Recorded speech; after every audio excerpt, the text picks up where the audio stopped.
తుంగభద్రకు వరద నీరు పోటెత్తుతూ ఉండటంతో ఆదివారం డ్యాం సంభవించిన పవర్ ప్రొడక్షన్ కోసం ఉపయోగించిన సుమారు 1000 క్యూసెక్కుల నీటిని మండలి అధికారులు నదికి విడుదల చేశారు. కర్ణాటక, ఆంధ్రప్రదేశ్, తెలంగాణ రాష్ట్రాలు పలు జిల్లా ప్రజలకు, రైతులకు త్రాగు, సాగు నీరందించే ప్రధాన జలాశయమైనటువంటి తుంగభద్ర డ్యాంకు రోజు రోజుకు భారీగా వరద నీరు వచ్చి చేరుతూ ఉండటంతో డ్యాంలోని వరద నీటి పోటెత్తుతోంది.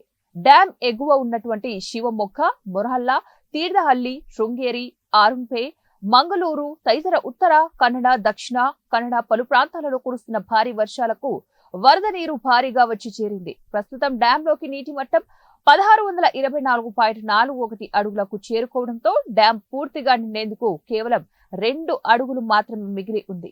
నీటి నిల్వ 74.582 టీఎంసీలకు చేరుకోగా అవుట్ ఫ్లో 4000 క్యూసెక్లు ఉందని మండల అధికారులు తెలిపారు.